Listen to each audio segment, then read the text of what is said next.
welcome, distinguished guests, colleagues, friends, and thanks for staying with us. We had two amazing sessions, and this is the last session where we will be discussing social protection for people living with HIV and key populations. My name is Ludo Bock. I'm the manager SDGs and UNAIDS and the Global AIDS Coordinator at the United Nations Development Programme. So whether you're joining us in this room here in Montreal, and I'm glad to see so many people, or joining virtually, we look forward to an engaging discussion with our panelists and you, the audience. So you might be wondering which panelists, because you're here on your own on this stage. And the reason is that we will be going to all corners of the world and hear firsthand from people on the front lines who did not make it to Montreal, but will be joining us virtually. So thanks for that. And in a minute, I will introduce our panelists, and you will see them appearing up on the screen. But before we do that, a few housekeeping matters for people that are just joining us. So this is a hybrid event, and it will be recorded. Please keep your microphones muted, except when called to speak. And once we've heard from our different panelists, we will have, as with the previous sessions, some time for interventions and questions, both from the people here in the audience as well as through the chat box that you see if you're connecting online. If you will be connecting online, I will be getting your questions here on this flashy iPad. And I'll try to keep a sort of my attention going between both sides. So with housekeeping out of the way, let me introduce our illustrious panel. Starting off with Sylvie Merchant, a transgender activist working on health and human rights of LGBTI communities from India. And then Helene Badini, Senior Advisor Community Support at the UNAIDS Regional Office for Western and Central Africa.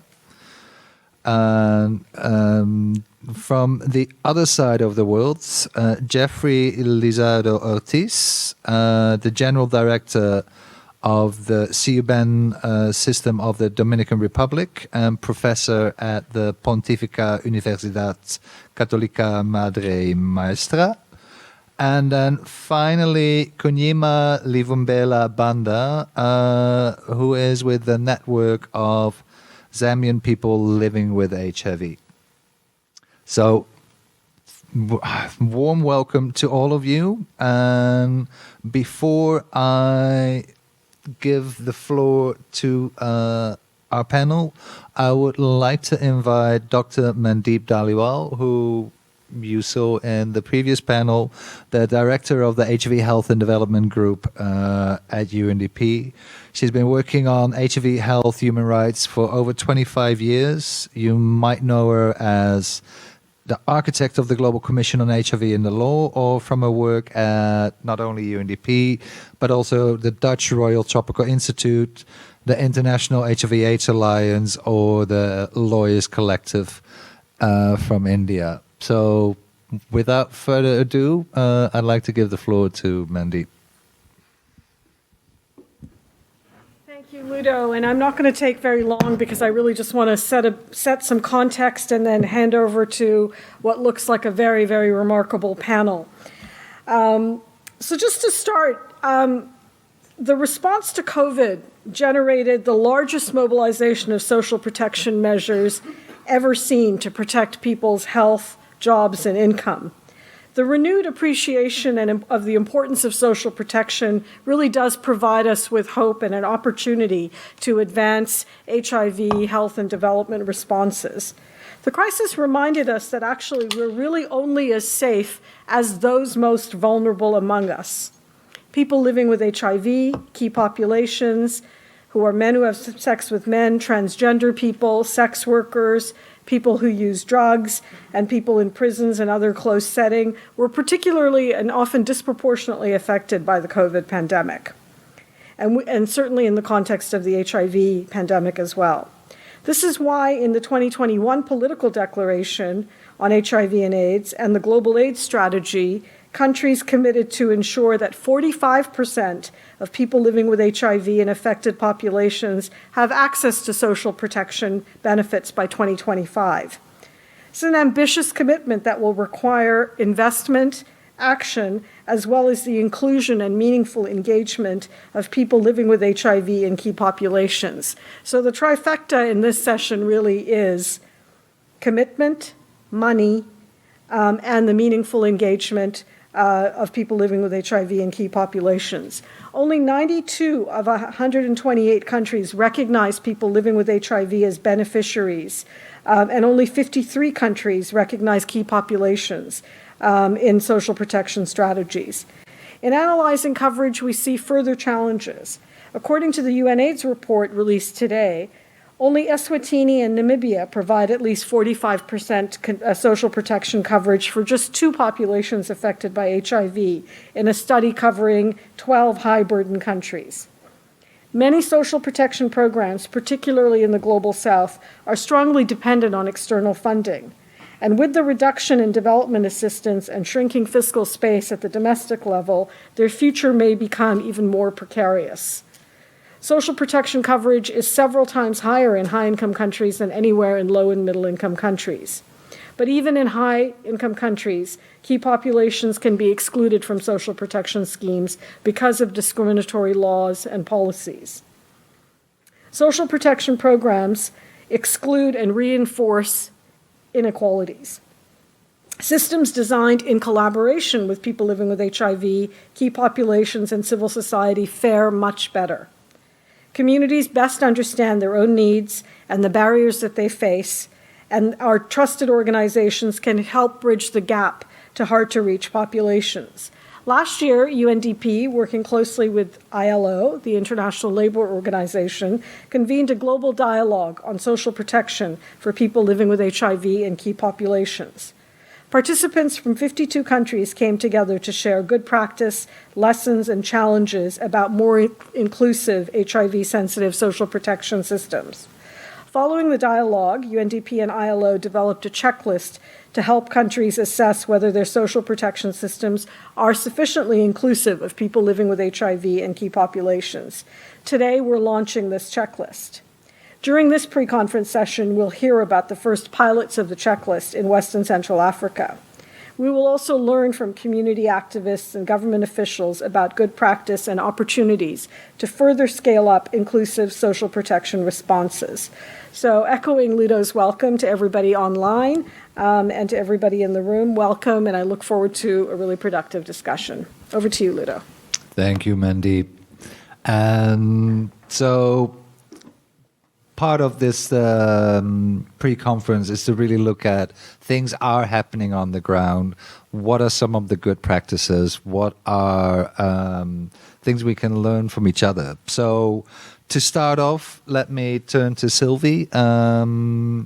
They conceived, conceptualized, and formulated Lakshya Trust, the first community-based organization for sexual minorities in Gujarat. And Sylvie is the first person to come out openly as a trans activist in the state of Gujarat to various medias, and to this date continues to advocate for rights of sexual and gender minorities. So, Sylvie, could you tell us about the experience of communities of transgender people in Gujarat on accessing inclusive social protection and what you did to make that happen?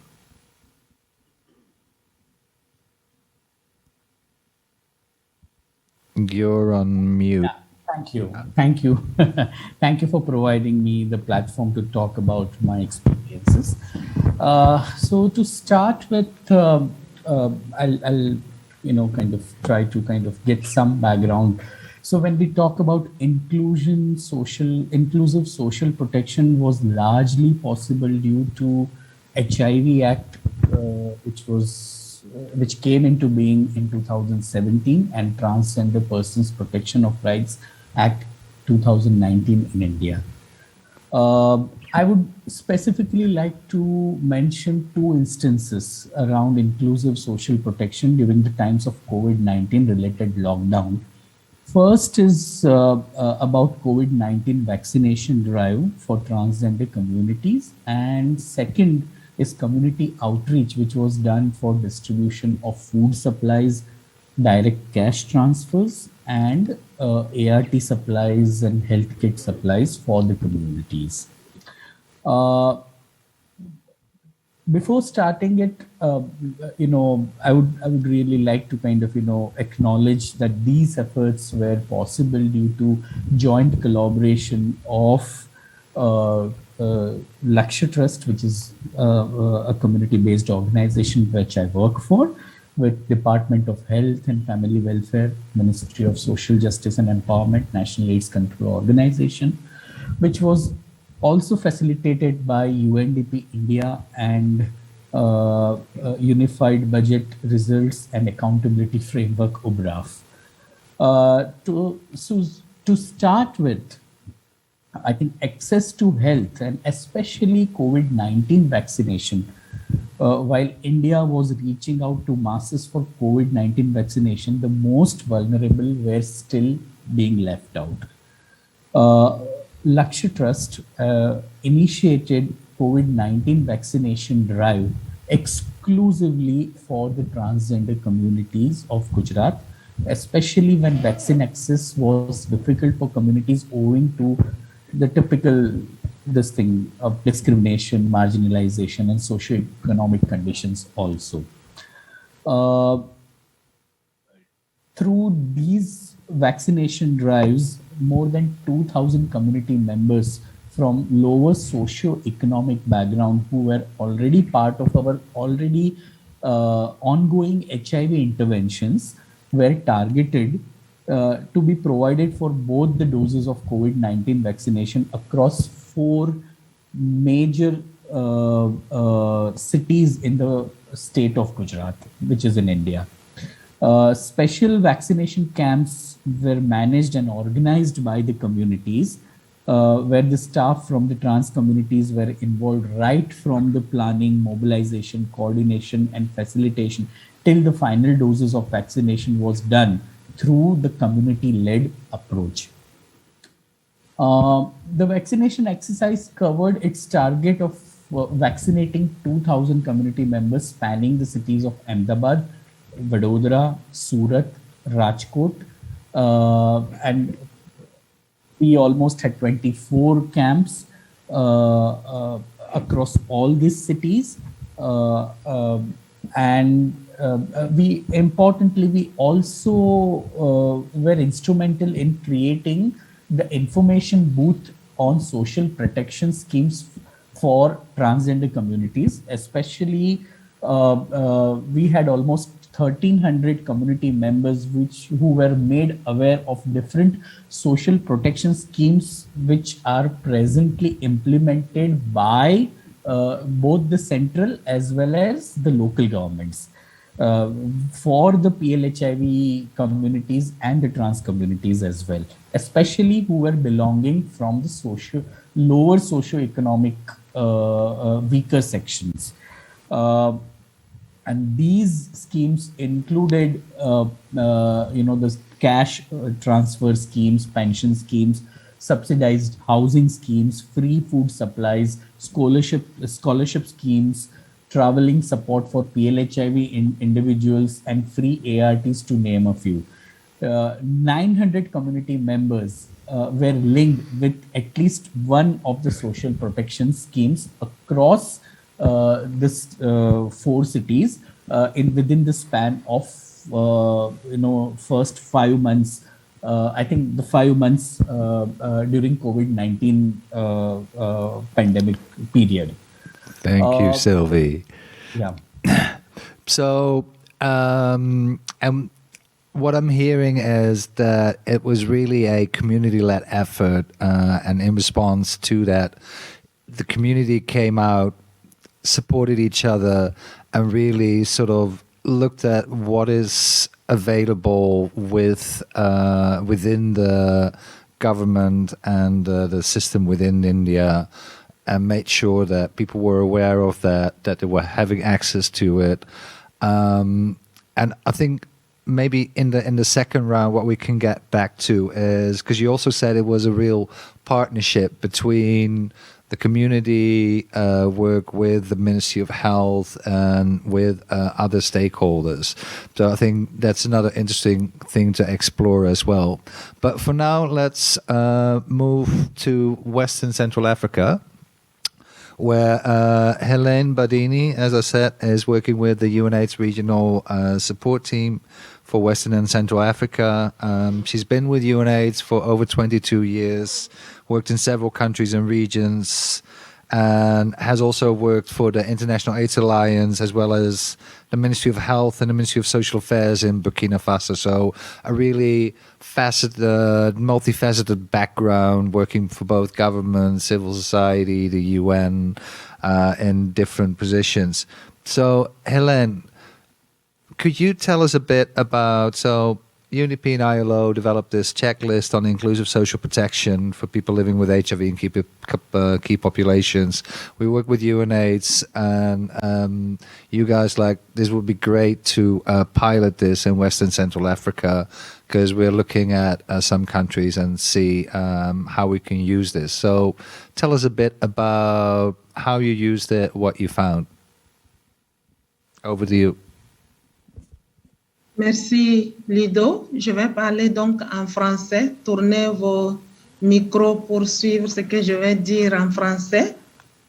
Merci de m'avoir invité à cette session importante.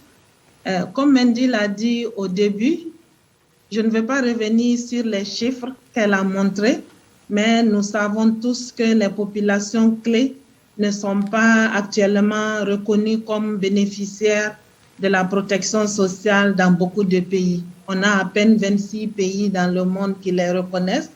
Et puis, on sait aussi qu'on a seulement 29% de la population mondiale qui a accès à une couverture adéquate de protection sociale. C'est ainsi que quand le BIT et l'OIT et le PNUD ont développé cette checklist que j'appelle liste de contrôle, ils nous ont contactés pour voir dans quelle mesure on pouvait collaborer pour tester sur le terrain cette liste de contrôle sur la protection sociale des personnes vivant avec le VIH et des populations clés. Et je pense que cette liste de contrôle, comme Mandy l'a dit, va être lancée aujourd'hui. Donc, à l'époque, nous étions en train de faire l'évaluation de la protection sociale sensible et inclusive au VIH dans 2 pays. C'était en cours, en Côte d'Ivoire et en République centrafricaine. Donc, quand la liste de contrôle est arrivée, c'était une belle occasion pour nous de l'utiliser pour faire un contrôle d'assurance de qualité afin de voir si les éléments importants pour les populations clés et les personnes vivant avec le VIH étaient pris en compte dans les rapports d'évaluation. Donc, la liste de contrôle nous a permis d'identifier plusieurs bonnes pratiques. Dans les 2 pays, on a constaté que les évaluations ont décrit si les régimes de protection sociale incluaient les personnes ayant un emploi formel ou informel. Et en plus de cela, la liste de contrôle nous a permis de nous assurer que l'évaluation en Côte d'Ivoire comprenait des données spécifiques issues des récents indices de stigma, index stigma.2, 2.0 des personnes vivant avec le VIH, notamment sur le taux de chômage très élevé parmi les personnes vivant avec le VIH, y compris la dimension genre. Donc, en Côte d'Ivoire, c'est seulement 36% des femmes vivant avec le VIH, c'est au moins 36% des femmes vivant avec le VIH qui sont au chômage, contre 19% pour les hommes. Ce qui nous a permis justement de développer des recommandations spécifiques pour accroître l'accès des femmes vivant avec le VIH à la protection sociale. En Centrafrique, la liste de contrôle nous a donné lieu à une recommandation spécifique qui visait à inclure explicitement les travailleurs et travailleuses du sexe dans les régimes de protection sociale destinés aux personnes occupant un emploi informel. Ludo, je peux dire vraiment que dans l'ensemble, l'accent mis par la liste de contrôle sur les populations clés et sur la collaboration multisectorielle est particulièrement bien accueilli. Ça a été bien accueilli, ça nous a beaucoup aidé pour bien reviser les rapports de protection sociale, de l'évaluation qui a été faite dans les deux pays. J'ai pas mal d'exemples de bonnes pratiques qui ont suivi les évaluations de protection sociale, parce que depuis 2018, ONU-SIDA et les co-sponsors, nous avions accompagné beaucoup de pays dans l'évaluation de la protection sociale. Et je peux citer plusieurs pays, mais le temps ne me permet pas d'aller loin. Mais en plus de la Côte d'Ivoire et de la Centrafrique, nous avons le Libéria, la Sierra Leone, le Ghana, le Bénin, Burkina, et en plus le Nigeria, le Togo, bref, et le Mali. Donc, c'est pour dire qu'on l'a fait dans beaucoup de pays et les bonnes expériences, on en a. Et je peux par exemple dire qu'au Mali, à la suite de l'évaluation de la protection sociale, le pays a utilisé les résultats qui ont été très, très utiles pour développer le plan stratégique national de protection sociale, en utilisant justement les données et les recommandations de l'évaluation. Et j'en ai encore d'autres exemples. Peut-être que dans les discussions, je pourrais revenir sur ces exemples, mais je veux juste dire que j'apprécie énormément, au nom de mes collègues de l'ONU-SIDA aussi, de la collaboration que nous avions avec le PNUD et le BIT pour atteindre nos objectifs de protection sociale d'ici 2025. Donc, je serai disponible pour répondre aux questions des participants qui sont soit en ligne ou dans la salle. Merci à vous. Thank you so much, Hélène. And looking forward to hearing more about the examples from West and Central and Africa. So one of the things that you noticed, and we might have to consider now calling it a control checklist, if I had the translation correct, or the control list. But you mentioned one of the issues that people living with HIV and key populations are facing is employment. So, which is why we want to move to Dominican Republic now. To Dr. Lizardo Ortiz, as I said, the General Director of the Single System of Beneficiaries, CUBEN, of the Dominican Republic, and a professor at the university there. He's an economist specializing in public policies and social protection. Dr. Lizardo, could you tell us about the CUBEN system and the Superate program, which, if I understand it correctly, is really trying to improve access to the labor market for people living with HIV and key populations to really address that issue of underemployment. Over to you. Muchas gracias. En República Dominicana, el sistema de protección social no contributivo descansa en un conjunto de instituciones vinculadas entre sí. El Sistema Único de Beneficiarios, SUBEN, es la institución que identifica, registra y clasifica los hogares según su nivel de vulnerabilidad. Digamos que es el registro social de hogares que utilizan diferentes programas sociales en el ámbito de la política social. Por su lado, Supérate es el programa central de lucha integral contra la pobreza, el cual maneja las transferencias monetarias condicionadas. Hoy día, post pandemia, o digamos saliendo de la pandemia del COVID, alrededor del 40% de los hogares registrados por el SUBEN reciben una transferencia para los diferentes componentes del programa. Como parte de esta nueva estrategia de protección social adaptativa del gobierno, el programa ahora incluye un bono emergencia para mitigar los impactos de situaciones de emergencia y el componente adicional, un componente nuevo de cuidados. El programa prioriza a las personas en situaciones de privación extrema o mayor desventaja relativa. Por lo tanto, de manera proactiva se ha estado mejorando la articulación con otras instituciones del Estado, como el Consejo Nacional para el VIH y SIDA, y poder tener un mejor registro y más actualizado de las personas vulnerables.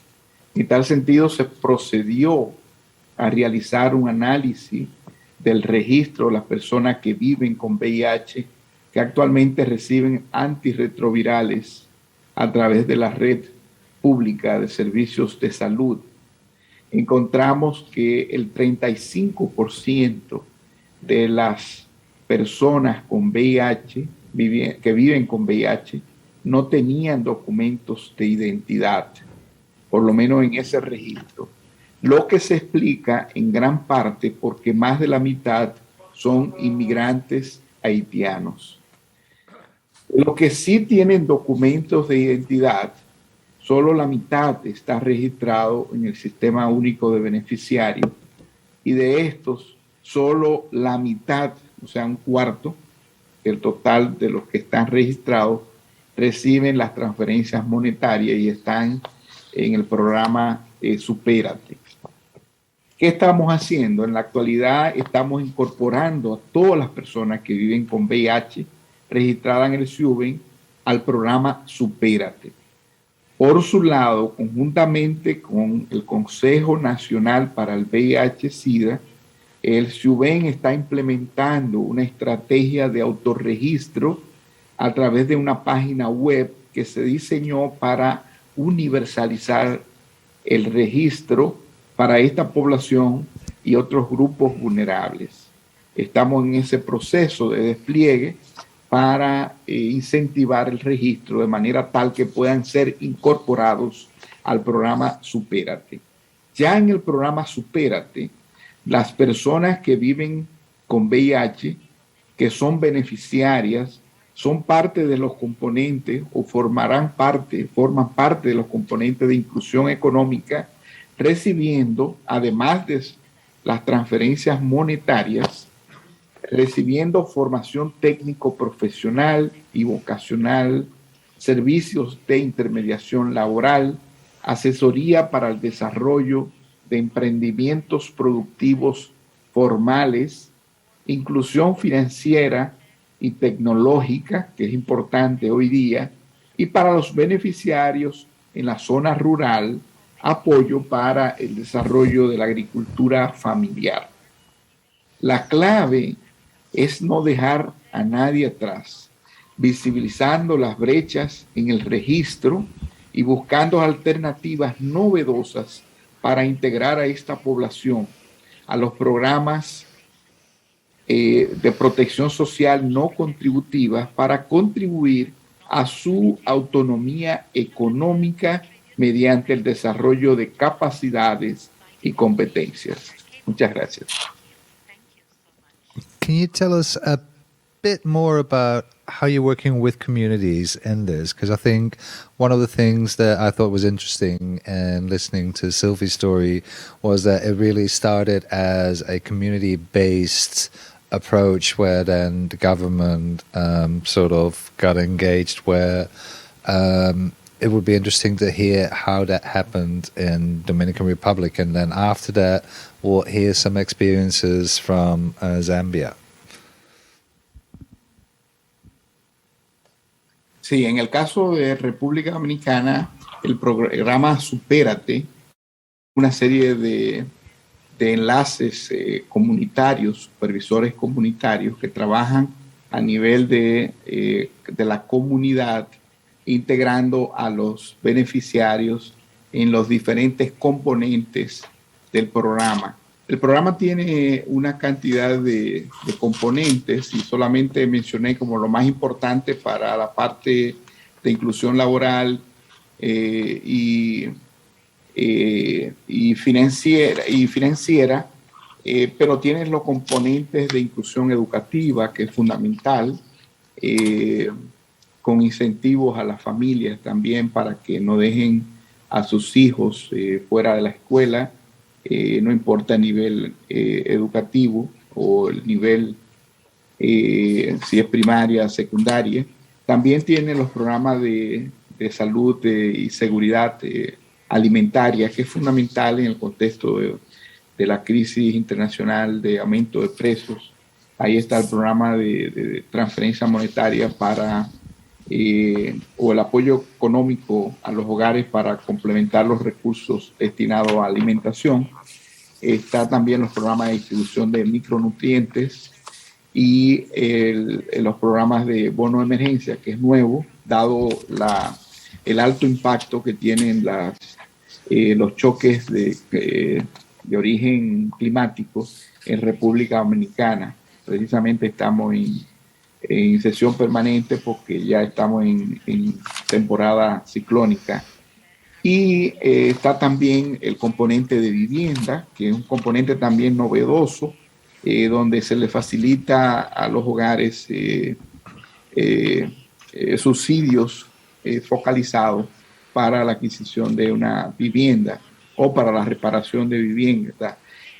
Una parte fundamental de esto es la identificación. Como ustedes podrán haber notado, hay un porcentaje alto de personas que viven con VIH que no tienen identificación, y ese es un componente fundamental dentro del programa Supérate.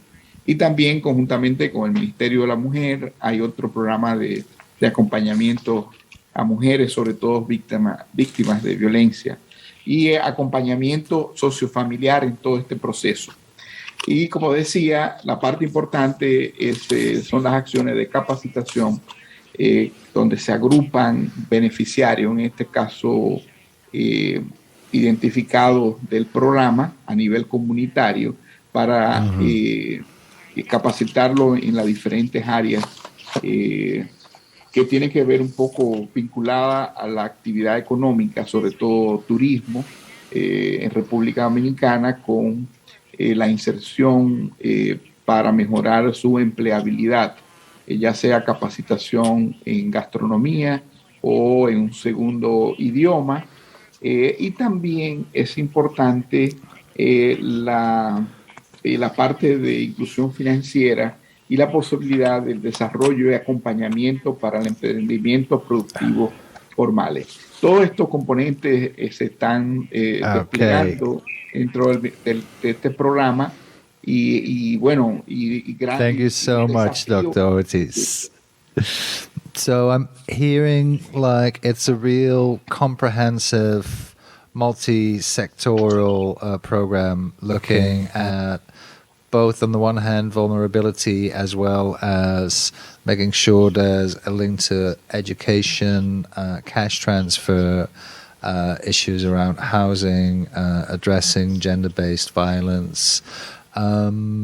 So really comprehensive. Now let's move to Zambia and Kunyima Livumbela Banda, who's with the Zambia a network of people living with HIV.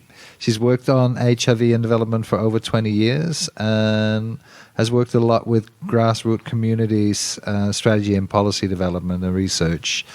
Kunyima, could you tell me, COVID-19 impacted a lot of people living with HIV and key populations disproportionately, as we heard from Mandeep. Could you tell us a bit more about the work that you did in Zambia on assessing this impact and what changes happened in the social protection systems in Zambia? Thank you very much. So as just a point of correction, I'm now with I did this assessment with the Treatment Advocacy and Literacy Campaign, TAOC. So as an organization that advocates for the rights of people living with HIV. With support from UNAIDS, and we collaborated with the Ministry of Community Development and Social Services, the Network of Zambian People Living with HIV, the National AIDS Council. We conducted an assessment to assess the socio-economic impact of COVID-19 on people living with HIV and key populations. So this assessment was done among people living with HIV and key populations that included sex workers, transgender, MSM, and yes. So this assessment was done in the high density areas of Lusaka to assess how COVID had impacted people living with HIV and key populations. So it was at the height of COVID, that was 2021, and it did actually impact on people living with HIV and key populations in terms of food insecurity. Those that were involved in small businesses had their businesses affected. For sex workers, the businesses, they lost clients as a result. So we also assessed to see whether people living with HIV and key populations are accessing social protection. And from what we found is that there was very little coverage of social protection among people living with HIV and key populations, especially that the criteria for social protection in Zambia, and for Zambia, social protection mostly is provided by government. So the criteria for accessing social protection in Zambia is that you need to have a household that has a person that is chronically ill. You need to have a household where it's female-headed but with more than 3 children, or a child-headed household, or a household that has a person with disabilities. So it means that for key populations and people living with HIV, they have to fall within this criteria. And it was very clear from the assessment that very few, less than 5% of the people that participated did not access any form of social protection.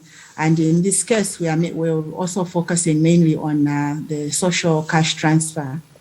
So it was very clear that there's very little coverage, and this could be attributed to the fact that the social protection program did not take into consideration HIV considerations. So what we did out of this assessment, we further went and did a vulnerability assessment using the government tools to assess the levels of vulnerability of people living with HIV in these areas. And we found that quite a number of them, more than 90%, were quite vulnerable, with an average income of around $11 a month. So this in itself was very clear that people need social protection. So with these findings, we did engage with the ministry that is responsible for social protection to highlight some of these issues. And so this is still work in progress, and we are still engaging. And one of the things that we have done is that we will be participating in the review of the social protection guidelines. We've also, as part of their revision of guidelines, the monitoring tools to also pick out issues around people living with HIV.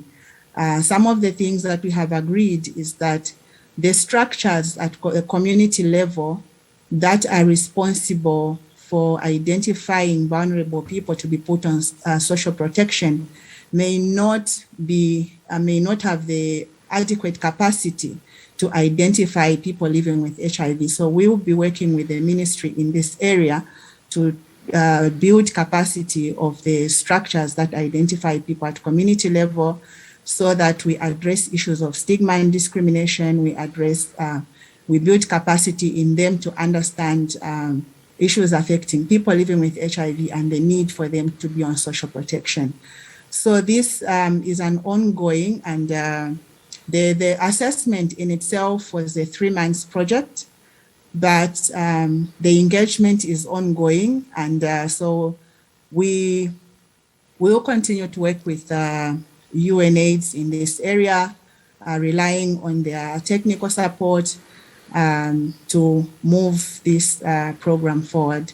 So in short, this is what we have done, and this is work in progress. So we are hoping that as we participate in the review of the guidelines, as well as the review of some of the monitoring tools, we will be able to have quite a number of, we will be able to know and link people living with HIV into social protection, because part of what we did as well as when we did the vulnerability assessment, we did give a list of the people that we identified to the ministry so that they can go ahead and so that they can integrate these names into their already existing system for social protection. Thank you very much.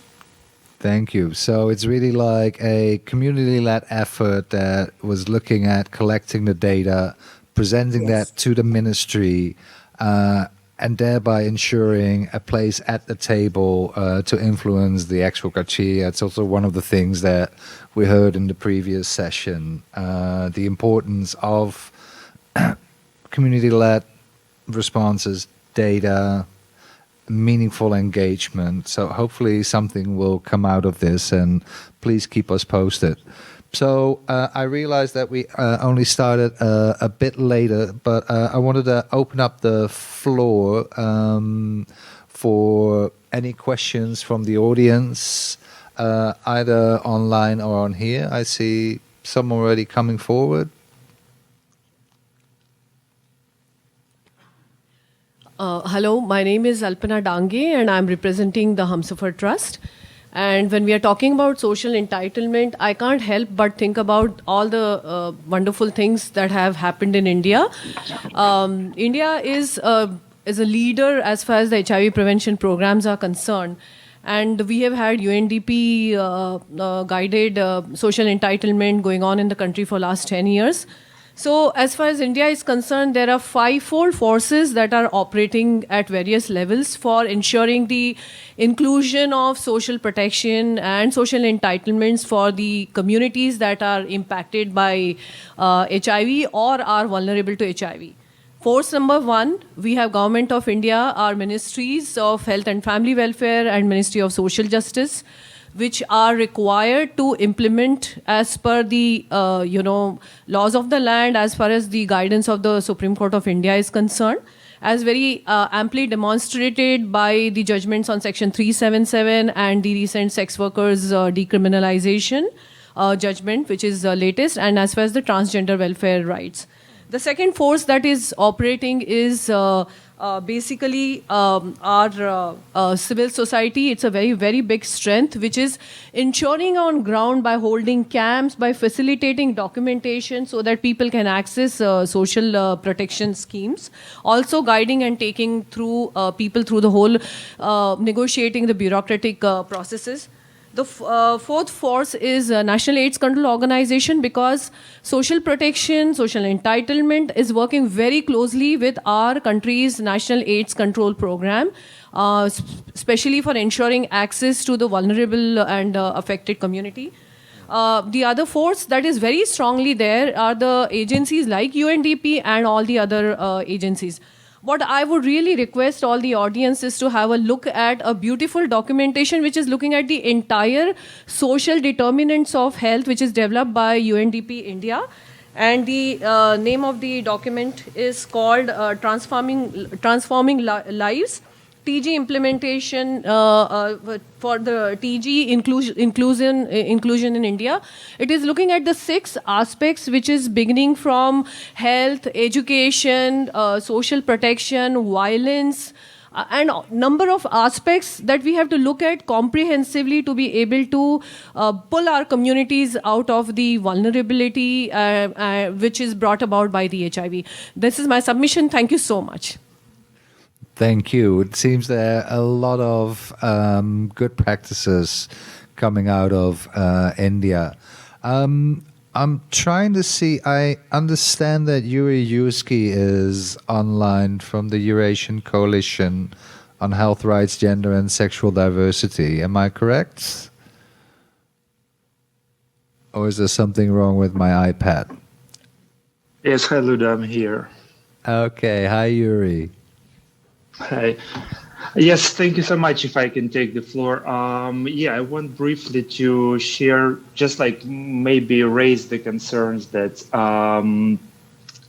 we've been trying to do in ECOM, Eurasian Coalition on Health Rights, Gender and Sexual Diversity, working in Eastern Europe and Central Asia, based on the previously developed methodology of UNAIDS. We've been trying to conduct, first ever in our region, the assessment of access to social protection for gay men and trans people in one of the countries, in this case in Georgia.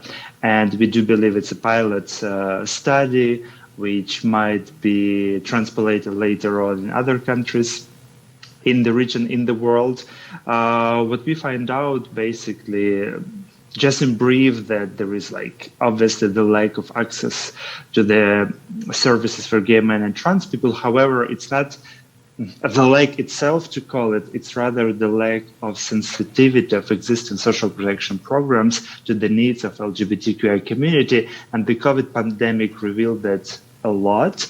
And in this sense, I have a specific example of transgender women who've been involved previously in sex work, and their employment was in risk during the COVID times. They had nowhere to go. They had no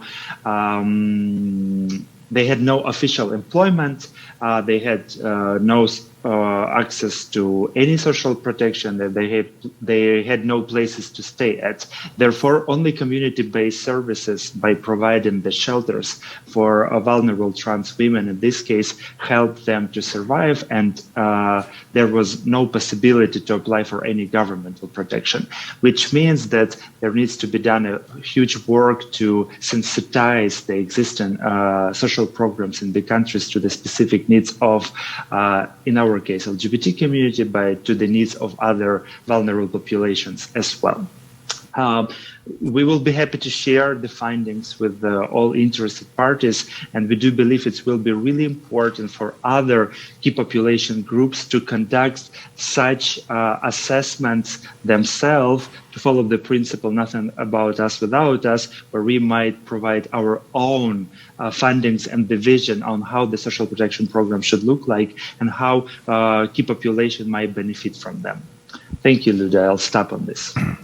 Thank you, Yuri, and it's great to hear so many good examples coming from all different corners. So it sort of fills me with hope that we might actually be able to reach that target of 45%. Then is Dorti Ogutu online?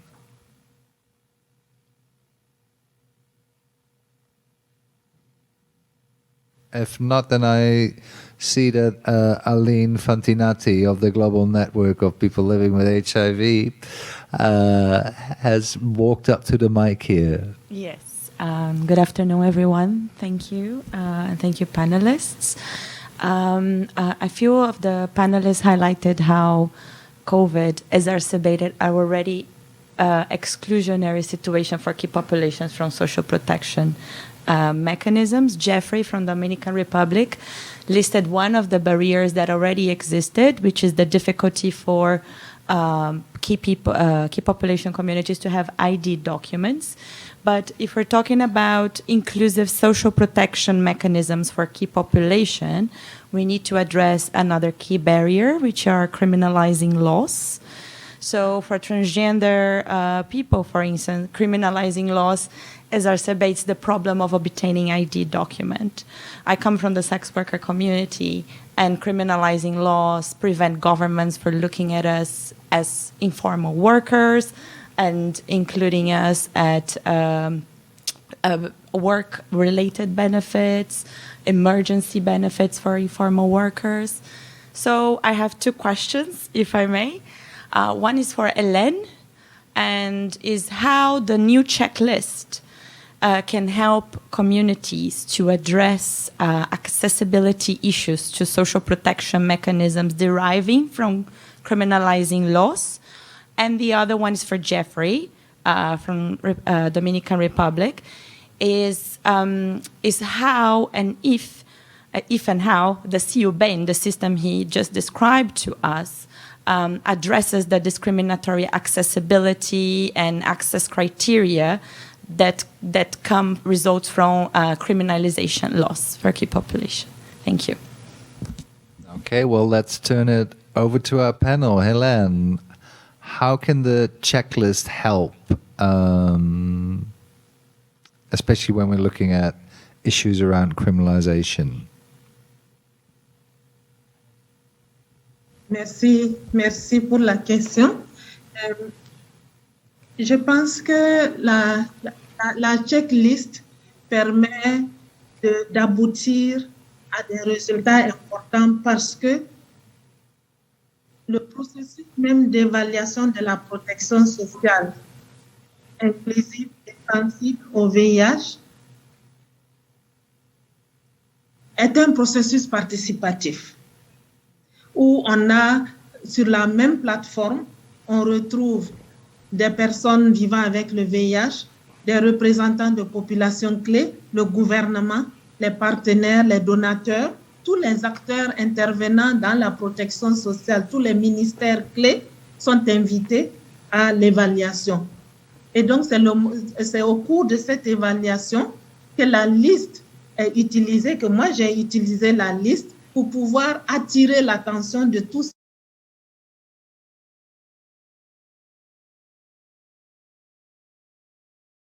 avant qu'il n'y ait ce qu'on appelle la validation. Et c'est le moment où les populations clés, tous les autres acteurs utilisent la liste clé et la liste de contrôle. C'est à ce moment que moi je l'ai utilisé pour attirer l'attention et faire passer les points qui ne se retrouvaient pas, notamment toutes les questions de manque d'emploi, toutes les questions de discrimination, toutes les questions de barrières liées aux lois, aux textes, aux politiques. C'est le moment où on fait ressortir tout cela et bien sûr en présence des personnes, des populations clés elles-mêmes qui sortent tous ces éléments et ça permet de mettre ça dans les recommandations. Et pour les deux exemples que j'ai partagés, quand on a sorti les recommandations, on a eu un atelier de validation où les représentants gouvernementaux étaient présents et ça a permis de discuter ces recommandations-là et de les retenir dans la feuille de route pour des actions additionnelles. Donc, je pense que la liste de contrôle était très important qui a permis d'aller en profondeur, de décortiquer vraiment la situation et les besoins des populations clés ainsi que des personnes vivant avec le VIH. Et donc, je voulais profiter de dire que en écoutant tous les autres panélistes, by listening to all the other panelists, we have similar examples and good practices that I would like to share. The same that were shared by Sylvie, Barbanda, and by all the others. We had the same experience of cash transfer. We had problems related to the lack of documentation. We also have experiences of evaluation in several countries, but besides that, we also did capacity reinforcement of the civil society to enable them to better do the advocacy work for the inclusion of the key populations and of people living with HIV in the program. Thank you, Hélène. Since we don't have much time, I'm going to stop here. Can I stop you there? And I'm looking at the time, actually, and we crossed our barriers. So I want to quickly move to Jeffrey, and then if you can keep your answer short, how are you dealing with the end? Okay. Sí, brevemente, el registro nuestro no discrimina. It does not discriminate against any kind of population. This is done by visiting every single house. It doesn't matter if you're an immigrant, if you're not non-resident. Of course, there are some legal barriers. And as a result, it's necessary to have an active participation of civil society. In the in the Dominican Republic, there's a National Council on HIV/AIDS, and they also monitor the integration of the vulnerable populations and people living with HIV in the social protection programs. Okay, thank you, Jeffrey. And then I'd like to finally quickly move to Sylvie and Kunyima for some final last 1 minute thoughts or ideas that you want to give our audience, some tips. So Sylvie, over to you.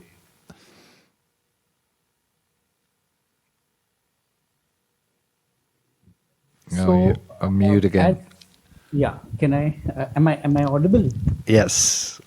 Yeah. So the pandemic actually for us taught that collective action is very important, and also I think strong coordination with government and stakeholders is also very, very important. And I think that is the way forward to kind of, go. So, the worst of the times got the best out of the communities. When we look at ART distribution during the lockdowns, when we look at facilitating the identity cards or cash transfers, food grain distribution, this was all possible due to very resilient community and very, very strong communities systems. So I think that is the way to go forward. And very importantly, I think stakeholders like national stakeholders like the government as well as the UNDP are very important to kind of take this journey forward. That's what I would say. Okay, thank you. So community-led systems and strong partnerships. Yep. Kunyima, any last thoughts from your side for the audience? Thank you very much. As I think what we need is strong partnerships. We need to ensure that we end inequalities, we end barriers by bringing stakeholders together. We need strong coordination, especially for the HIV and the social protection programs. We've seen that there may be siloed approaches here and there, but this has to be brought together, and we need a convening voice or convening partnerships that would bring the different stakeholders together. I think for me, coordination is very important in ensuring that we're ending inequalities and breaking down the barriers. Thank you. Okay. So I'd like to thank all our panelists for the rich experiences that they've shared. And I'd like to now invite Kevin Cassidy from the International Labour Organization to give some closing remarks. For those of you that don't know him, with nearly 4 decades of international development experience, Mr. Cassidy is the director and representative to the Bretton Woods and multilateral organizations for the ILO office for the United States. Kevin, the floor is yours. Ludo, thank you very much. And to all the speakers, thank you for all that wonderful content that you have provided.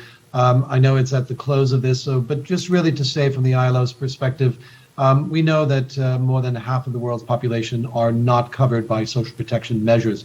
Social protection is absolutely essential for the maintenance of our humanity and, of course, for the promotion of human rights around the world. Not only COVID-19, but I think many of the current conflicts have exposed and deepened the inequalities that we have seen in societies.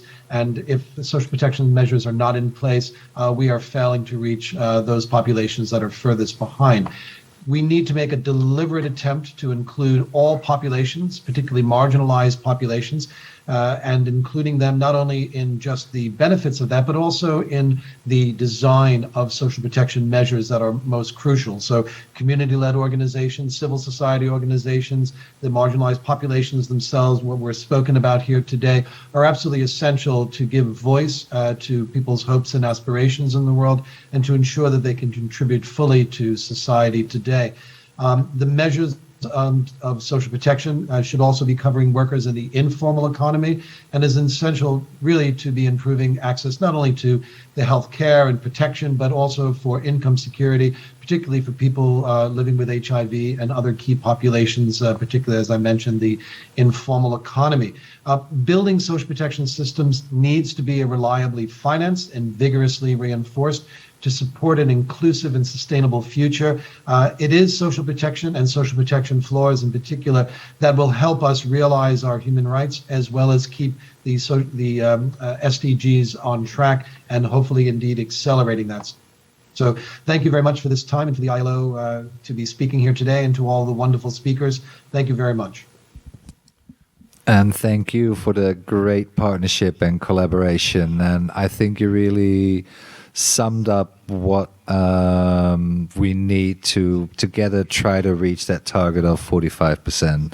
And it's about making sure that we make a conscious effort, because we always talk about the commitment to leave no one behind, but it's making sure that we make a conscious effort to reach those furthest behind first, do that together with them, the importance of community-led responses, and then the partnerships between communities as well as all the other stakeholders to make sure that social protection can reach everyone. So with that, I would like to thank everyone, all our speakers and our audience, and I think this was an amazing kickoff of the first unofficial day of the International AIDS Conference.